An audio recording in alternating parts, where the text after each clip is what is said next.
Hello, everybody. Welcome again to the annual conference, Cal-ISBOA annual conference. We're excited to be doing this remotely. You have entered the session for gift acceptance policies. So if that's not where you want to be, no worries, you can leave. We won't judge you. But we are getting ready to talk about fun stuff here. Sort of some housekeeping stuff. You are all muted, and we're going to ask that you stay muted for the entire session. But we do want to make this as interactive as possible. So I'm going to sort of watch the chat. Any questions that come in, if you do have them throughout the session, please chime those in. We will hopefully have some time at the end as well, but if you can shoot them as they come to you on the specific topic, maybe we can answer them within that. I am here for support. My co-hosts, Matt Gard and Dean Kiambo from Armanino are really leading this charge. And so I will turn it over to them right now. Matt, if you want to share your screen and we can get started. Absolutely. Dean, you want to get started while I share the screen? Yeah, absolutely. You could tell Matt's work from home attire is way more serious than mine. Anyhow, thank you everyone for joining us. I feel like we've been talking about this forever, but you know what? It doesn't matter. There's always some new intricacies that come up, and we are here to answer your questions about this, and I guess we'll go ahead and get started. And you know what? We also can add on Michelle Shanks. Michelle is going to answer questions as well. She just volunteered right before we got started, so we'll get this going. My name's Dean. I'm a partner with Armanino. I've been involved in the private school industry for about 20 years. I'm Matt. I'm a partner at Armanino. I've been with the firm about 15 years. Auditing about 15 to 20 private school clients in California annually. And Julie Izagari, I guess I should have introduced myself before. I'm the CFO from Turning Point School in Culver City. And I have been at Turning Point for 2 years, but I've been in the independent school world for more than I care to admit. About over 20, and looking forward to this. Awesome. Great. Well, a little bit, we'll do who we are, we'll go through what is a promise, some gift acceptance policies, and then some current fundraising situations that everybody can be considering after today. A little bit about who we are, 1,500 employees. What matters most is that our team of 60 plus private school experts focuses on over 200 private schools, work with over 800 nonprofits across the country, and really enjoy working in the private school sector. You might have seen over the weekend, we released our Armanino Private School Financial Framework Toolkit. If anybody is wondering what the impact of COVID-19 could look like at their school with regards to their 2021 operating budget, go to our website. It's available there for free. All right. That's the last plug I'll say about that, maybe. The next ones have a few of our clients, but we'll just skip through that to get to the meat of the presentation. Yeah. There you go. All right, here we go. More than a promise. When we as auditors look at financial statements, and we had to pick a place where there could be an error, this is probably one of the areas that we are going to zero in on every single time, which is why this presentation always has a ton of traction, right, Matt? Yeah, absolutely. It's an area when we look at any audit is an area of risk from a financial statement perspective, areas where we find errors, and we'll be touching through some of those. There's some unique aspects here, and we'll go through some of that here coming up.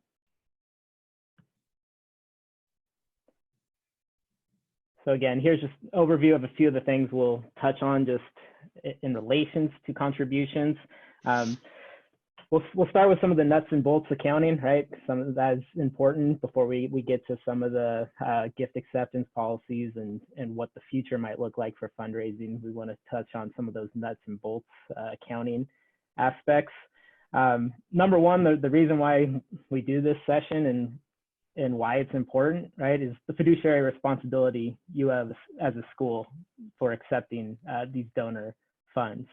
I think we always share an example here, a real life example that many of you probably seen. It's a number of years old by now, but related to Garth Brooks, who made a verbal promise to give to a hospital where he wanted the hospital to name a wing of the hospital after his mother, whereas the hospital thought that the funds were unrestricted, right, for general support.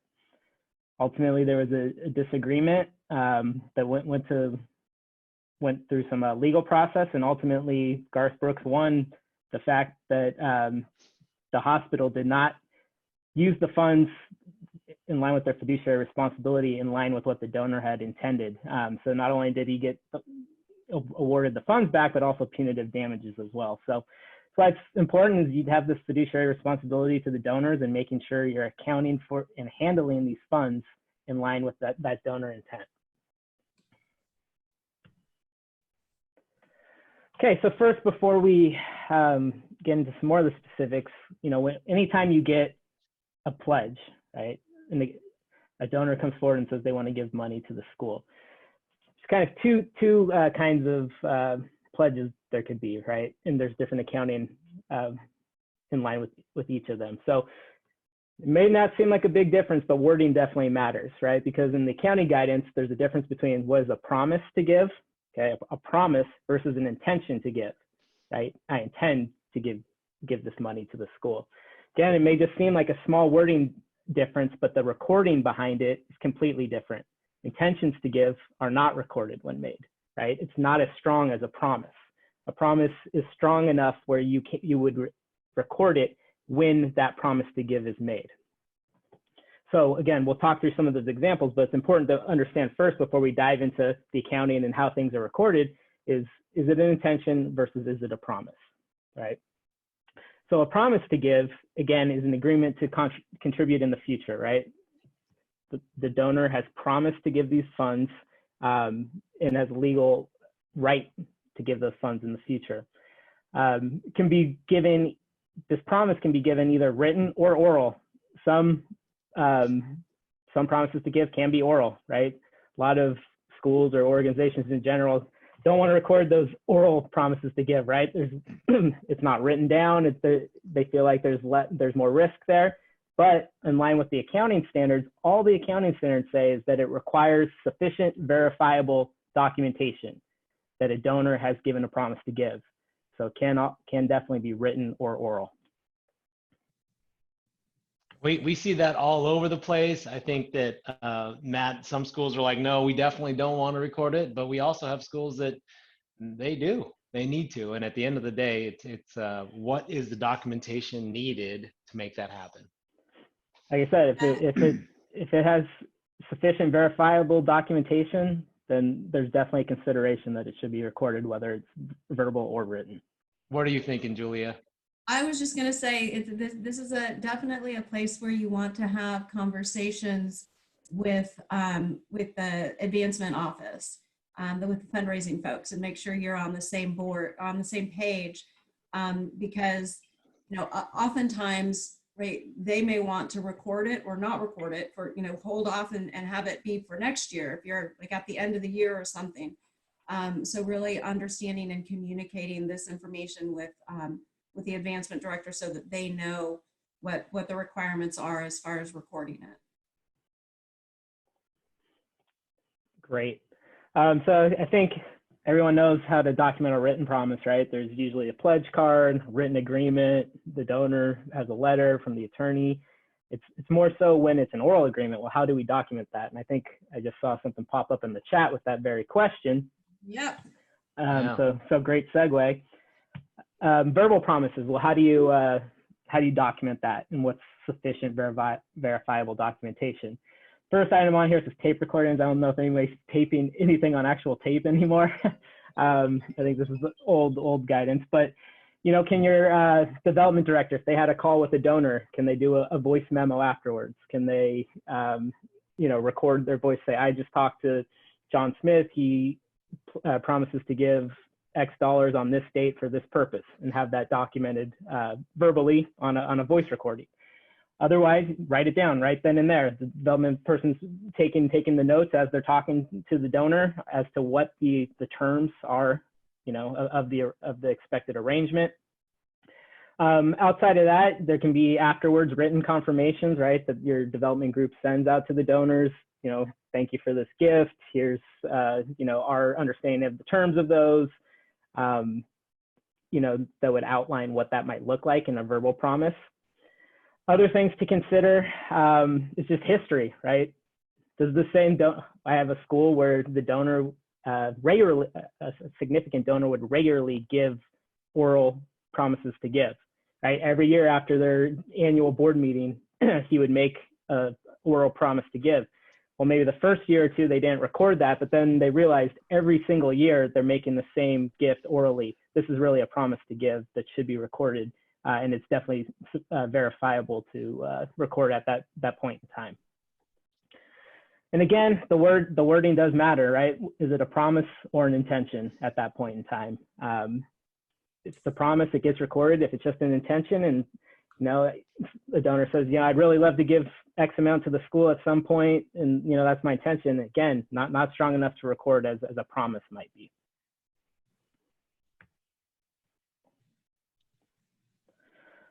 So getting into the accounting, well, how do we record it, right? And it depends. First, we'll start with a couple of those common intention to give that we see, right? First, wills, right? You may get notified that the school has been named in somebody's will, and that you'll get their estate once they pass away. Well, wills are deemed intentions to give, right? They're not promises, they're intentions. The individual intends to give some of their assets, once they pass away, but they can always modify that, right? They can change it. They can. Anytime up to the point that they pass away, they can change a will. Right. And that's exactly why we don't record it. Yeah, because at that point, it's still an intention, right? Not legally enforceable. Once it becomes irrevocable, either it gets, the person passes away, or it's put into an irrevocable trust. Okay, at that point in time, it can no longer be changed, and it would require recording and accounting treatment. And Matt, this is where, it does get interesting, because we do see a lot of cards that get sent out to private school constituents or donor bases that says, I want to give my donation now. I want to give it over 4 years. Here's my intention, whatever. And then the last box sometimes we've seen says, I want to include the school in my estate planning. Now, does that mean like a will, or does that mean a bequest, or does that mean like a charitable remainder trust?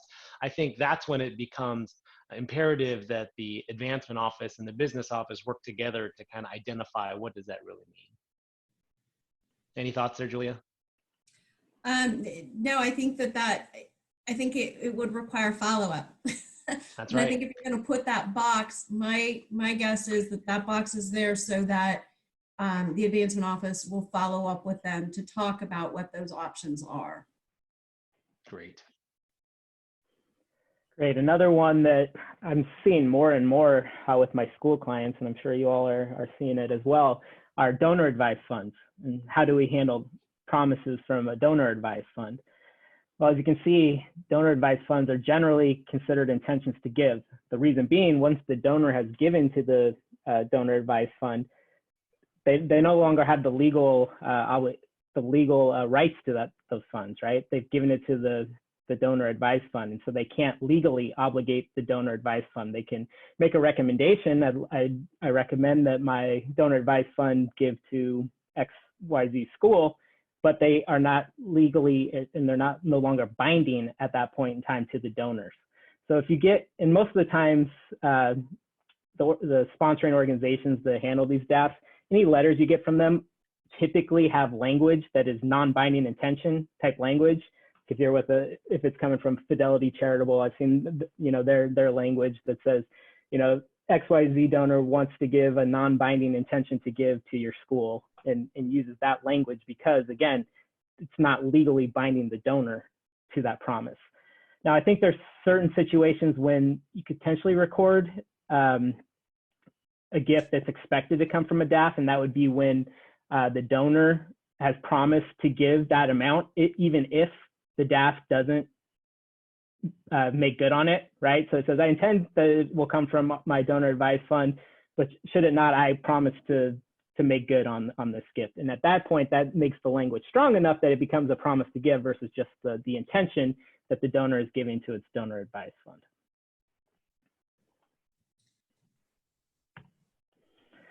Okay, so all right, we've got past the first part, right? We talked about what's an intention to give versus what's a promise to give. Okay, intentions don't get recorded, promises do. Well, now what's our second step to go through? You only record unconditional promises to give, right? There can be promises to give that have conditions tied to it. So you can see we've gone past through the first step. We've determined it's an unconditional promise to give. Okay, you record it when it's made, right? Now, what if there's some conditions? And that's where there's a few considerations to go through here. And actually, this is an area that is slightly changing. I think everyone's aware, all the schools out there are aware of some of the new accounting standards, and probably more aware this year of 606, which is revenue recognition. There's also another standard that's effective for all schools this year. It's standard 2018-08. And it's more about just a clarifying standard related to contributions. And really where it might impact schools is any of these conditional gifts. I think the most common I see in the school environment are matching gifts, right? There's a condition that you match whatever the donor says X amount before the donor might give you those funds. Well, that's a condition that would have to be overcome. The new standard just clarifies some of the language as to, okay, what really is a condition? And as you can see here, here's some of the technical language from it regarding, you know, that it has a right to be returned.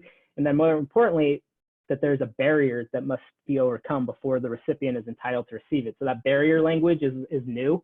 And really, so like when we think about a matching gift, what's the barrier? We must overcome this barrier of raising $100,000 before the donor gives us, you know, the remaining match. So when there's a condition, you only record when conditions are met.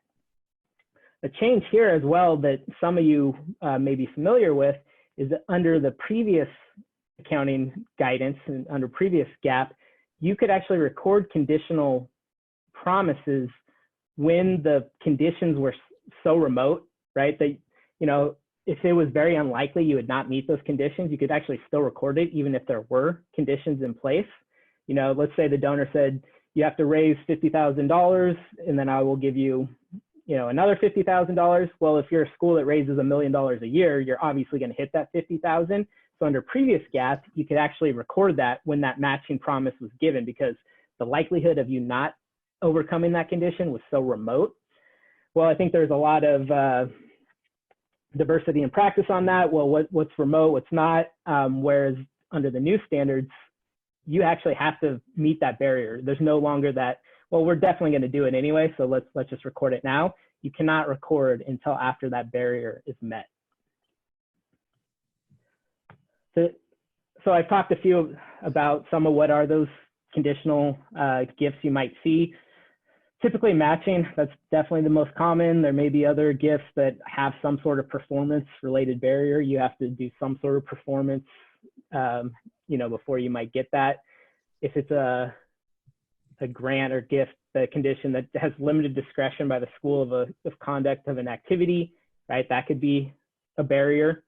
The third thing on here, and what they did call out, and I haven't seen all the questions, but there'll probably be some questions on this, is, well, what if they just, in order to get the funds, what if the only condition is some sort of administrative requirement? You know, sending me the annual audit, sending me what you use the funds for, sending me some, you know, small administrative piece. That is not considered a barrier. So again, if the only condition you identify in a promise to give is the fact that you have to submit your annual audit to get that, Well, that's just an administrative piece that is not considered a barrier under the accounting guidance. So again, if that's the only condition, you would definitely still record it when that unconditional promise to give is met. And then the last point on here I just talked about, but used to be if it was highly improbable that the condition will not be met, you could record at that time. Now it's not. You have to wait until that barrier is overcome, and then you record it at that point in time.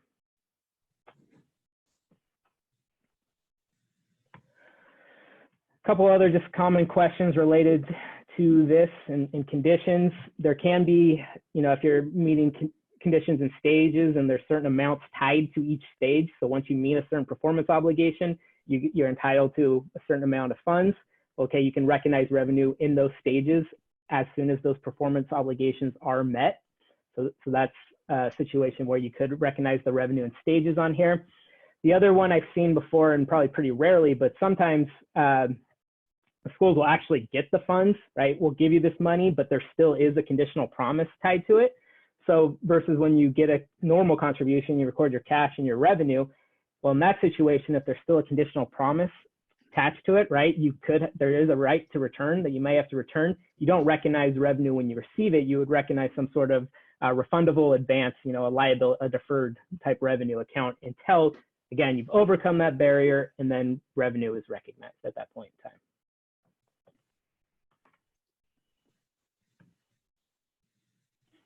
Dean, anything else on conditions, or Julia, before we kind of move on to the next part? I think we're okay there. I think the biggest thing is the little tricks with regards to just 606 and some of that rev rec type stuff moving forward. Yeah, I think we'll learn a little more on what that requires and how it plays out, and of course things change too. Okay, well, I'll keep moving then. Okay, so now you've kind of gone through this exercise. You're still going through the promise to give. All right, now it's unconditional. We're recording it. Well, the next step is, does it have restrictions, right? Donors can restrict, as we all know, donors restrict funds for either purpose, financial aid, endowment, whatever it might be. There can also be restrictions for time, right? If the donor makes this promise to give now, but it's not going to be made for several years, there's still a time restriction for that, right? We can't just move that into our without donor restrictions category, because we're not going to actually have that cash for several years, right? So as you can see, within those, we have purpose or time restrictions, but also we can also restrict funds in perpetuity, endowment, right? Those amounts that permanently restrict the use for these funds to be held in perpetuity, and then as they accumulate earnings, there's an appropriation, over time. So those are the types of restrictions that donors can put on a promise to give, right? And there's different recording for each. Just under here, under the purpose or time, I think I've touched on some of this, but right, it can be explicit, it can be written in the agreement. I restrict these funds for financial aid, or I restrict these funds for capital campaign, right? That explicitly said it. Then we mentioned it can also be an implied. So if you're a school that maybe as a high school that has 4 years, your freshmen come in and you ask the families for a multi-year annual fund type gift, right? That might be made over their 4 years that they're in school. You may get that whole promise up front, right, for the next 4 years, and you record it when it's made, but there's still that implied time over the next several years, right? Even though it's for an unrestricted purpose, you're not going to be receiving, you're going to receive a fourth each of the years. So those 2, 3, and 4 years, that's still restricted until at that point in time when you've received those dollars. Yeah, Matt, and if any school, we're going through some campaigns. I know before all of this craziness that we're all living in now, we definitely had a lot of schools that were planning or in the middle of a campaign, and we saw some that might have had a building campaign with an endowment component where they said that we're going to raise, for example, $10 million. And one of those millions of dollars is going to be earmarked for an endowment that was going to take care of the facility, I think, or the maintenance of the facility. I think that's where you want to have clarification with regards to, okay, is that 10%? Is it the last million? Is it the first million? Is it 10 cents of every dollar? Like, what does that look like, and how are you recording that revenue with regards to the different restriction classes? Is that fair, Julia? Yeah, I think that's a very good point. Or are you specifically, going out and soliciting endowment pledges, endowment contributions as opposed to capital contributions? And I think you're right. I think it's just very important to make sure that we know the difference between those two and are putting them in the right spot, because they are very different as far as how you can use the funds in the end. Great. And then just the last thing on here is restrictions are imposed by the donor, right? Again, it may seem like just a small difference, but I've heard some clients of mine will say we have, our board restricted endowment, meaning, their board designated endowment, their quasi endowment. Boards can't restrict it. They designate it, donors restrict funds. So again, it's minor, nuance there, but it helps you look smart in front of your auditors or, other constituents, knowing the right terms here. So common questions related to restrictions. We talked about the implied time restriction, contribution of long-lived assets. You can get contributed long-lived assets, right? That could be restricted in perpetuity, right? I have a few clients that have real estate that's been restricted, but it's, they have to hold it in perpetuity. So it's recorded as permanently restricted. This one, the third one here, releases on long-lived assets. This is the common one that, should I be releasing restrictions as we're going through a construction project? Should I be releasing them as costs are being incurred? Well, absent explicit donor direction to the contrary, no, you release those once the project is complete and put into service, right? I think we get that all the time. I think most have probably on this call have asked that question at one point or another. So that one's very common. And then just in general on contributions or promises to give, completeness. Dean, you want to talk about your completeness? Yeah, I always like telling this completeness story. I mean, I was a senior auditor, so back in the day, and doing a review of a very small school. It had a $4 million, $5 million balance sheet. And it turned out that year, our summer intern was an alumni of that school. And she came up to me and said, Dean, I heard you're doing the review for our school. And I was like, yeah. She goes, isn't it great they got that big gift? And I go, big gift? I go, like, how big was that gift? Because I know the whole balance sheet with fixed assets was like $5 million. And she goes, I don't know. It was like $10 million, I heard. And I go, one gift for $10 million, but my whole balance sheet says $5 million. So I go to the business manager and I go, I heard from an alumni that you guys got some big gift. And she goes, well, yeah, we did. Somebody died and they left us some money, but, we don't want to record it yet because we don't feel like it's the right thing to do, and we're trying to figure it out. And I go, okay, well, great. What do you have on it? And she gives us the bequest, the letter. And I go, okay, well, good. This is just a will, so we're okay. We don't have to record it. And I go, did he pass away? She goes, oh yeah, he totally passed away. I'm like, when? In the year end. Oh, really? Okay, great. Well, like, how big was it? Well, long story short, it was $16 million. It was the third largest one-time bequest ever given to a secondary school. And they didn't want to record it. So sometimes it's not about auditing what we can see, it's recording everything that we can't see.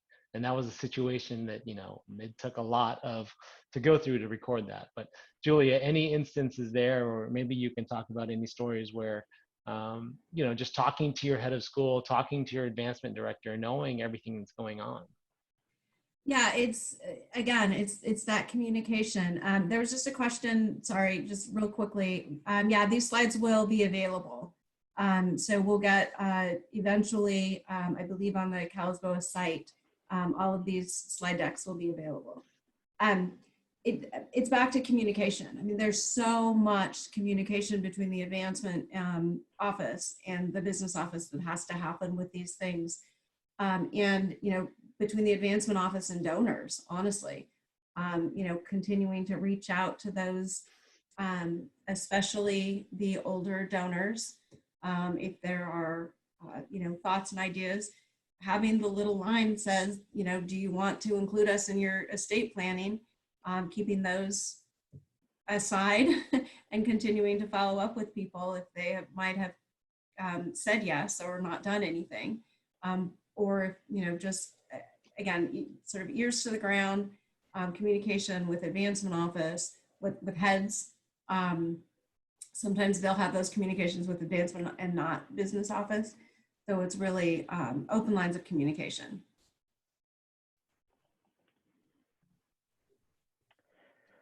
Okay, just another piece of related to promises to give. And this one could be very important as we come up to year end this year. Absolutely. With everything going on, right? We need to understand, do we need an allowance for uncollectible pledges, right?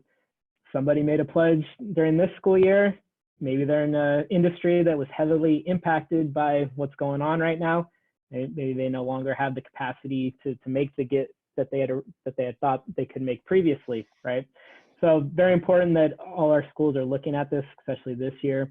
And Julie, I'll let you add more on the process, but it's definitely a group effort here, right? To look at it with potentially head of school, your head of development, going through those and understanding, what's, again, allowances are estimates, right? What do we know now about our pledges outstanding?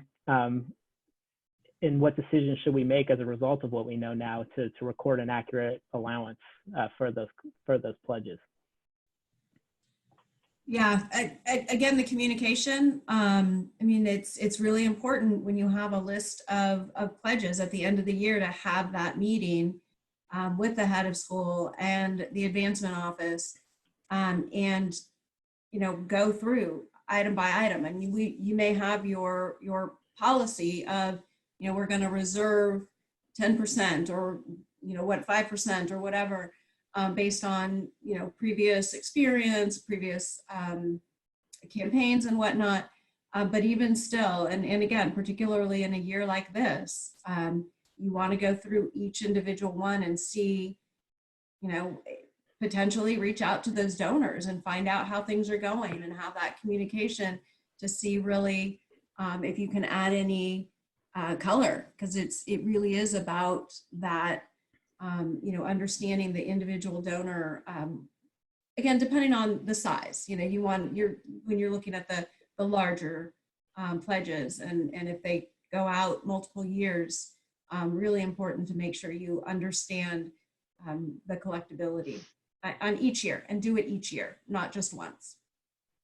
Yeah, that's right. I mean, unfortunately, we had one school. I remember that the gift outstanding, or the initial pledge, was $500,000, and they were going to name, I believe, the locker room or a part of the gymnasium or something like that after this family. And every year it was like, no, they're going to pay. They're still here, and this and that. And all of a sudden, the kids take graduation, and that name came off the facility. Right, and they should have known. But yeah, we had to book an industry. That family was in an industry that was impacted at the time, and they couldn't pay. Just allowance when you're recording your provision for that allowance. I think you have two options. You can either net it against current year contributions, which I think most schools do, or you can call it out separately on your statement of activities, your income statement, to show what that change is year over year. There's also discounts we need to consider. I'm not going to talk about this too much because it's usually pretty minimal, but if you have long-term significant amounts that are going to be received over a long period of time, right? Some I've seen go out to 10 years, but you're not going to get it. Well, that's when discounting back to present value can be a significant amount, right? And so we do have to, for audit and financial statement purposes, we do need to discount those to present value. This indicates a few of the factors to consider as to what rates you use, risk-free interest rate to discount back to present value, and then course, that discount, just like an allowance, is amortized into the contribution net against the contribution income number annually. And right now that interest rate discount rate is so minimal that I think we're okay, but I think it's just best practice to say that you looked at it, right, Matt? You've assessed it. Absolutely. Right, have your process documented and what you went through and how you came up with your estimates, as always. Yeah, if you need that policy, we can send that to you. All right, so next up, we've gone through some of just the accounting considerations here with contributions and promises. But what about gift acceptance policies? What are best practices there? What should schools be looking at? So I'll give a high-level overview of some things that you should be considering to have in your gift acceptance policy, and then we'll let Dean and Julia chime in as well. But we've outlined a few items here that should be in any gift acceptance policy, right? The purpose, what's the purpose of the policy, you know, to govern the acceptance of the gifts and give some guidance for donors when they're structuring their gifts. The use of legal counsel, both by the donor, right? The donor can use legal counsel to determine the best way to gift this to the school, and then the school can use legal counsel as needed when gifts come in to assess them and see how best to handle them. Obviously, your gift acceptance policy should indicate the types of gifts that you'll accept. Both not just current, right? So gifts that might come in currently, but those planned giving items as well. What's going to be our policy for estates, charitable remainder trust, charitable annuities? Are those things we want to potentially accept? To think about those. So just if we're thinking just some of the current types of gifts that you might want to consider, right? Cash, obviously, you're always going to accept cash. But what about personal property, right? What about real estate? If there's cost tied to it, encumbrances, you know, if it's going to be a lot of work to liquidate those, are those gifts that you're willing to accept and wanting to accept, right? Matt, So go ahead. What about cryptocurrency? Right? Yeah. Like that's real. I mean, we're in California. This is, if there's going to be a place that it's going to happen here. We did have a foundation here in the San Francisco Bay Area that one of the founders of a cryptocurrency wanted to donate to them $25 million, and they were not ready for it. They didn't have the policies, they didn't have the procedures, they didn't even have a way to accept the gift. So just something to think about. I mean, think about your demographic of parents and who you're working with. Absolutely. Absolutely. And making sure we have in those for each type of gift you might receive. Well, what are we going to require to know about those gifts before we accept them? Like for real estate, we're going to probably require an appraisal before we get it. Are we going to require them disclosing any encumbrances or limitations or carrying costs? We're going to require them providing title information before we accept it, or environmental studies, whatever it may be. You know, having a list of all those things that you are going to require before you accept a gift documented in this gift acceptance policy is very important as well. Reporting requirements, right? As a school, what are your reporting requirements? You're going to send acknowledgement to the donor. You're going to send the required forms to the IRS as need be. Are you going to have a gift acceptance policy? Or sorry, you're obviously going to have a gift acceptance policy. Are you going to have a gift acceptance committee, right, to review some of these potentially unique contributions that come in, and do these fit our current policy, or what decision do we want to make on this? And who's involved in that committee? Is it head of school, director of development, finance chair? Who makes sense to be part of that gift acceptance committee? And then kind of lastly on a best practice here is just annual review. Just doing this once and having, you know, a policy that never gets touched again, right, doesn't work. Things change all the time. We weren't considering cryptocurrency 5 years ago or whatever length of time that was before. We need to revisit this every year and make sure, is the policy we have in place, is that still where we want to be? Do we want to potentially change anything? And having that as a review, you know, an active, living, breathing document that gets updated each and every year is important consideration as well.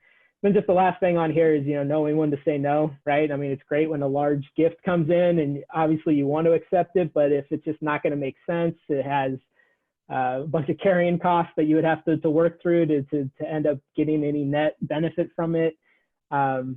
knowing when it doesn't meet what your gift acceptance policy is and saying no to it is obviously what you need to do and why you have this policy in place. Julie, I think that when we see that with regards to knowing when to say no, it's somebody who wants to set up maybe the memorial endowment fund for someone and it's $10,000 or it's $15,000. And maybe that's the right time to say, yeah, we'll take that gift, but we'll just put it part of the general endowment rather than tracking all of these smaller endowments that administratively become quite challenging. Any insight there? Exactly. I mean, or like restricted investments or pieces of art that you would never, show at your school.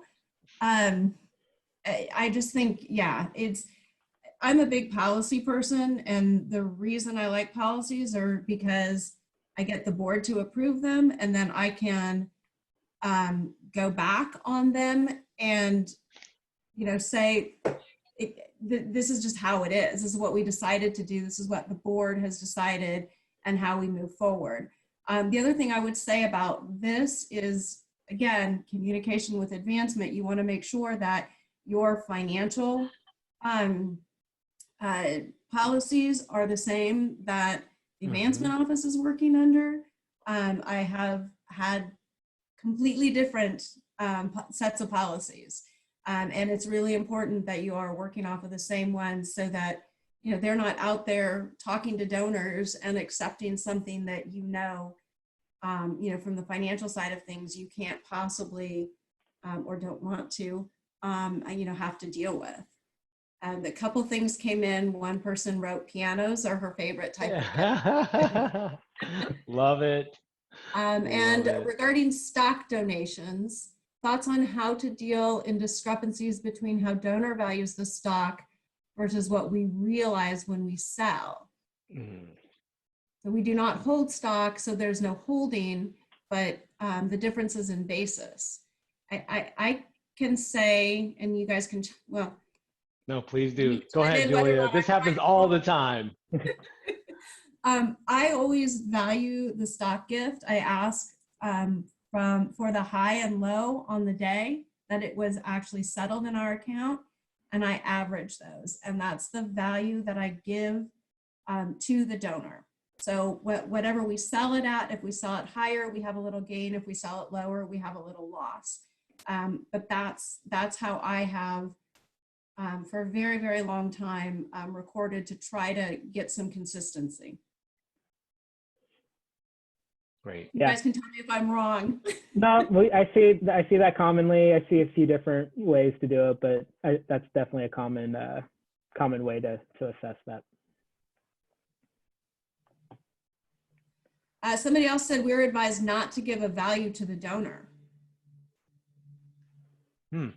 Is that that's not something I've seen, not with a stock gift. Yeah, normally they'd want to see that in their documentation, right? In their gift documentation. Yeah, I've seen that more for like a gift in kind, but I don't necessarily see a stock gift as a gift in kind. Yeah, like you said, I've seen us recommend that for a gift in kind, not necessarily on the stock gifts.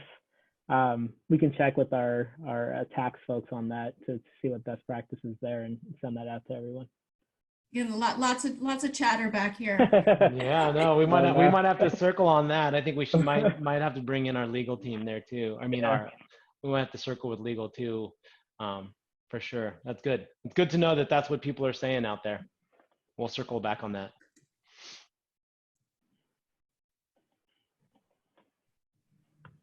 Oh, Armanino told us that. Well, there you go. Uh-oh. Obviously, we don't have our tax people on the call, so we'll have to circle with them. We'll circle with them and get some guidance out of them. Gotta love it. Definitely get back to everybody on that one. We will.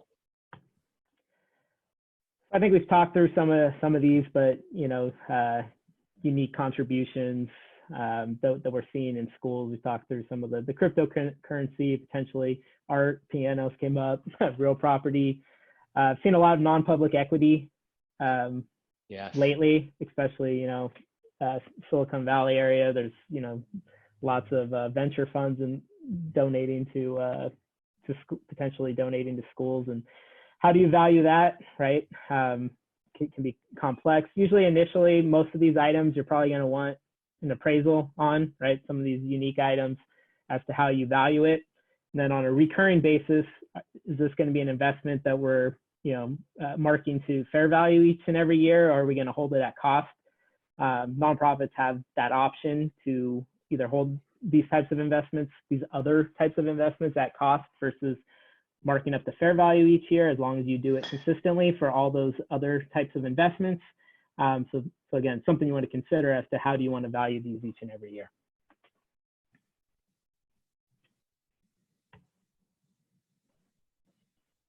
And from one of our business officers, non-public equity can definitely be worth the effort. Yeah, it sure can. Everybody wants to find the next Snapchat. But just say no to timeshares. There you go. I haven't heard that one Thank you. come up, but, good. Thank you. All right. So just the last thing we just wanted to talk about for, I think we only have a couple minutes. We're almost up with our 45 to present. But just what's going on now for fundraising and some changes that can potentially help schools and nonprofits in general fundraise, through the COVID-19 crisis. A lot of you have probably seen that there's new tax benefits to charitable contributions during this time. One, those that take standard deduction on their tax return wouldn't be able to deduct contributions, right? Only those that itemize could do that previously. Now each taxpayer can take up to $300 cash contribution and take that as a deduction. Where that might impact schools, probably a lot of the parents are itemizing, but maybe new alumni, right? That may not have the wealth yet, or the complications where they're itemizing on their tax return. They're taking the standard deduction, but maybe now they may want to help at this time, and knowing that they can get a charitable deduction for it now as well, maybe that emphasizes people to give those types of gifts. The second is for those that do itemize. They can now take up to 100% of their AGI and receive a full deduction. Previously, they were capped at 60%, right? So again, incentivizes your donor base to give more in this time of need. And then lastly, if you are a school that may get some corporate donations, the amount of tax deduction has significantly increased for those corporate donations, where it used to only be 10% of taxable income. Now it's up to 25% of their taxable income can be deducted. So again, a number of ways that at this time, going through this pandemic, that can emphasize, more charitable giving, that you as a school are going to want to take advantage of any way you can at this time. And again, good conversations to have with the advancement office to see if and how, we can take advantage of these things. Yeah, some of these are pretty low-hanging fruit. All right, so I think we're on to questions. I think we hit our 45 minutes almost exactly. So all right, we got some time for questions now. I know there's been some that we've addressed as they've come in, but we're all wrestling with the PPP. PPP question. Oh my. Do you think potential giving uncertainty is a reasonable argument to keep the funds? I like that specific question. Well, I mean, yeah, I think that could be one of the things that you might want to consider, right? I think the other things, and first off, let's say that, boy, has there been a lot in the news lately around private schools and the PPP. I said I wouldn't give a plug to our toolkit, but the toolkit, again, will allow you to quantify and qualify the impact of COVID to your budget, meaning some of the things that we're looking at. We know that a lot of our schools lost spring fundraising events. We lost auxiliary event. We lost auxiliary revenue, right? Go ahead. You're saying yes, Julia? Yes. Right. We know a lot of schools are going to lose that summer school revenue, right? So we have losses. The other thing that we need to be thinking about is, what about the impact for private schools, the very unique thing is that timing is very challenging, right? And that we know that the major tsunami for private schools could be coming around the corner, right? We know that enrollment, financial aid, some of those impacts are going to be major. So I think I would also have that documented as well, as thinking about, okay, well, what happened during this period of COVID, but then what's also coming around the corner. And to the extent that you can document that, that probably helps your situation. Yeah, sure. And in 2008, the bigger impact really was the 2009-10 year, or even 10-11. So it's just starting. Right. I mean, again, enrollment yield, what is it going to do to enrollment yield? New families that need financial aid, or new families that are coming on that need increased financial aid, well, that's just the bare minimum. What's that going to happen to your operating gap? And then we know as a school, we only have so many levers, right? Once we get to our net tuition, we know we have our fundraising efforts and we have our endowment. Well, if the stock market is down, what does that do to our endowment draw? Those are the types of things we can do. And then the last piece is, are you documenting your liquidity or your expense management or reduction? How are you documenting that? Yeah. Getting lots of thank yous. Thank you, everyone. And I do hope you take these slides and share them with your development team. As I said, I mean, that to me, that has been, through the schools that I've been at, one of the most important relationships for me as a CFO, is really with the development officer.